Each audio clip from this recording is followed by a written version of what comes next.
할렐루야. 오늘도 새로운 한 날, 또 새로운 한 주간을 시작하게 하신 하나님을 찬양합니다.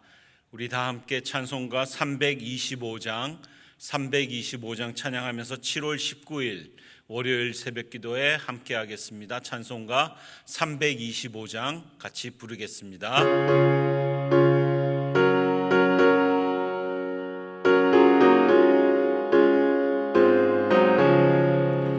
예수가 함께 계시니 시험이 오나 겁없네. 기쁨의 근원 되시는 예수를 위해 삽시다. 날마다 주를 섬기며 언제나 주를 기리고 그 사랑 안에 살면서 딴 길로 가지 맙시다. 이 세상 사는 동안에 주 이름 전파하면서 무한한 복락 주시는 예수를 위해 삽시다. 날마다 주를 섬기며 언제나 주를 기리고 그 사랑 안에 살면서 딴 길로 가지 맙시다. 이 세상 친구 없어도 예수는 나의 친구니 무리한 일을 버리고 예수를 위해 삽시다. 날마다 주를 섬기며 언제나 주를 기리고 그 사랑 안에 살면서 딴 길로 가지 맙시다. 주께서 심판하실 때 잘했다 칭찬하리니 이러한 상급 받도록 예수를 위해 삽시다. 날마다 주를 섬기며 언제나 주를 기리고 그 사랑 안에 살면서 딴 길로 가지 맙시다. 오늘 우리에게 주신 하나님의 말씀 함께 보겠습니다. 구약성경 다니엘 6장 13절 14절 말씀입니다. 구약성경 1243페이지 다니엘서 6장 13절 14절. 다니엘 6장 13절 14절 구약 1243페이지. 우리 찾으셨으면 한 목소리로 합독하겠습니다. 그들이 왕 앞에서 말하여 이르되 왕이여 사로잡혀 온 유다 자손 중에 다니엘이 왕과 왕의 도장이 찍힌 금령을 존중하지 아니하고 하루 3번씩 기도하나이다 하니 왕이 이 말을 듣고 그로 말미암아 심히 근심하여 다니엘을 구원하려고 마음을 쓰며 그를 건져내려고 힘을 다하다가 해가 질 때에 이르렀더라. 아멘. 여러분, 요즘 우리는 이 코로나 바이러스로 인해서 여러 가지 이런저런 어려움을 겪고 있습니다. 물론 이런 어려움, 한 번도 겪어보지 못한 어려움을 경험하고 있지만 실제로 지금과 같이 또 우리들처럼 평안하고 안정된 시대를 사는 것, 이것 또한 축복이라고 생각합니다. 얼마 전까지만 해도 세상 한쪽에서는 전쟁을 치렀습니다. 우리 배단위 성도님들 가운데서도 전쟁을 치르신 세대 분들이 많이 계십니다. 이 전쟁이라는 것은 한 번씩 치를 때마다 참 피해도 많고 탈도 많고 아픔도 많고 그런 가운데서 사람들로부터 여러 가지 이야기가 전해집니다. 그런데 이런 이야기가 있습니다. 세계 2차 대전, World War II 당시에 독일의 히틀러가 유럽을 이제 자기 한 손에 넣기 위해서 전쟁을 벌이고 있을 때 일어난 일입니다. 프란츠 예거스터디라는 독일 청년, 프란츠 예거스터라는 독일 청년이 군대를 가게 되었습니다. 독일 군에 이제 입대를 하게 된 거죠. 그래서 군대 입대를 앞두고 이 프란스 청년은 입대에 필요한 모든 서류 절차를 다 마쳤습니다. 이제 ready to go 하는 시기에 있었습니다.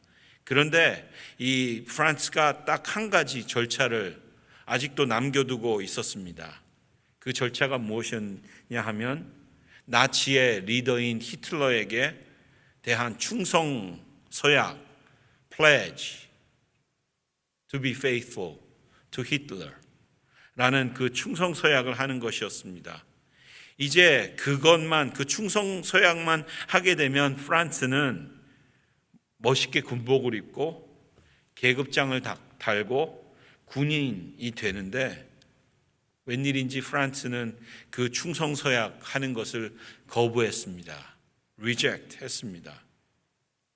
그러자 독일 국방부에서는 군대에 들어와야 되는데 들어오지 않겠다고 하니까 그 프란스를 집단 농장에 보내서 정신교육을 시키도록 그렇게 절차를 밟았습니다. 그 정신교육을 받으면 프란스의 그 마음이 좀 바뀌지 않을까 해서였습니다. 그런데 프란스는 농장에서 교육을 받았지만 아무리 정신교육을 받았어도 그의 마음은 결코 히틀러에 대한 충성서약을 하는 것으로 바뀌지가 않은 것입니다. 프란스가 왜 그랬을까요? 거기에는 그럴 만한 이유가 있었습니다. 프란스는 예수를 믿는 사람으로서 as a Christian, 나치 히틀러가 잘못한 것이 없는 유대인들을 학살하는 것을 보면서 자기는 절대로 나치를 위해서 싸울 수 없다. 나치를 위해서 자기의 몸을 희생할 수 없다라는 그런 결론을 내리게 되었기 때문입니다. 이런 결론은 이런 프란스의 마음은 바뀌지가 않았고요. 결국 프란스는 체포되어서 아내와 세 딸을 남겨둔 채로 군사법정에서 사형을 선고받게 되었습니다. 전쟁을 겪게 되면 이런 고통스러운 일들이 있습니다. 특별히 지금까지 기독교의 역사 속에서 이러한 전쟁의 어려움이나 또한 그것으로 인한 핍박으로 인해서 신앙의 어려움을 겪게 된 가운데 수많은 믿음의 선진들이 자기들의 목숨을 희생하면서도 불구하고 하나님의 말씀에 순종하며 오직 그런 가운데서도 하나님만을 따를 것입니다 라는 것을 선포해 왔습니다. 오늘 본문에 등장하는 믿음의 사람 다니엘도 역시 그런 사람 중에 대표적인 한 사람이었죠.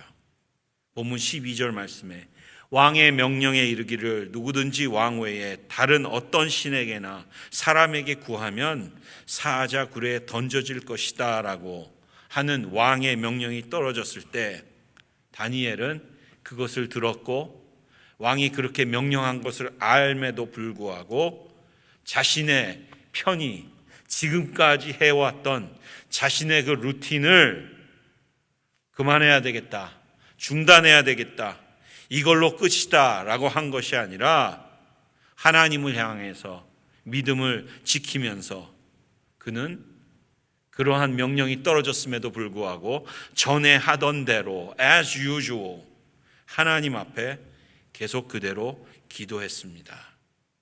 10절 말씀해 보니까 늘 하던 대로 항상 하던 것처럼 하루에 3번씩 그의 하나님께 무릎을 꿇고 기도하며 감사를 드렸다라고 기록하고 있습니다.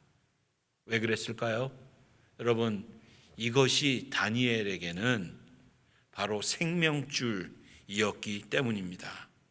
그렇기 때문에 이것만큼은 붙잡고 있어야 된다는 것을 알았기 때문에 다니엘에게는 그 어떤 대가를 치르더라도 하나님 앞에 그는 온 마음을 다하고 정성을 다했던 것입니다. 그렇게 순종했던 것입니다. 사랑하는 여러분, 비록 지금 우리들의 상황이 결코 다니엘처럼 그런 어려운 상황은 아닙니다. 그런데 우리에게도 분명하게 선택을 해야 될 때가 있습니다. 그때가 찾아올 것입니다. 내 주위에 있는 사람들이 믿음과는 상관없이 다수의 의견을 좀 따르라고 할 때도 우리가 알아야 되는 것, 우리가 지켜야 할 것은 반드시 지키는 그런 믿음의 결단, 믿음의 순종이 있어야 될 줄로 믿습니다. 근데 그렇지만 이렇게 한다는 것이 결코 쉬운 것은 아니지요. 그렇지만 믿음으로 결단하고 하나님 앞에서 지킬 것을 지킬 때에 그 상황 속에서 지금까지 우리가 경험하지 못한 은혜, 놀라운 은혜, 그것이 하늘로부터 임한다는 것을, 우리가 그 은혜를 경험하게 된다는 것을 기억하고 우리들의 믿음을 지키는 다니엘처럼 그 어떤 상황 속에서도 하나님의 말씀대로 순종하며 나아가는 우리 모든 베다니 식구들 되실 수 있기를 예수님의 이름으로 간절히 축원합니다. 기도하겠습니다. 하나님 아버지, 은혜를 감사합니다. 저희들에게 또 하루를, 또 한 주간 시작할 수 있도록 인도해 주셔서 감사합니다. 오늘도 주신 말씀 붙잡고 다니엘처럼 어떠한 상황 속에서도 어떠한 일이 있든지 정말 하나님 우선 두고 하나님의 말씀 가장 앞에 두고 순종하며 지키며 따라가는 저희들 될 수 있도록 인도하여 주옵소서. 우리들의 이러한 믿음이 정말 전해지고 나타남을 통해서 하나님 앞에 영광 돌리는 우리의 삶이 될 수 있도록, 특별히 이번 한 주간 될 수 있도록 함께하여 주옵소서. 이 모든 말씀 예수님의 이름으로 기도드렸습니다. 아멘. 하늘에 계신 우리 아버지여, 이름이 그렇게 여김을 받으시오며 나라가 임하옵시며 뜻이 하늘에서 이루어진 것 같이 땅에서도 이루어지이다. 오늘 우리에게 일용할 양식을 주시옵고 우리가 우리에게 죄 지은 자를 사하여 준 것 같이 우리의 죄를 사하여 주시옵고 우리를 시험에 들게 하지 마시옵고 다만 악에서 구하시옵소서. 나라와 권세와 영광이 아버지께 영원히 있사옵나이다. 아멘.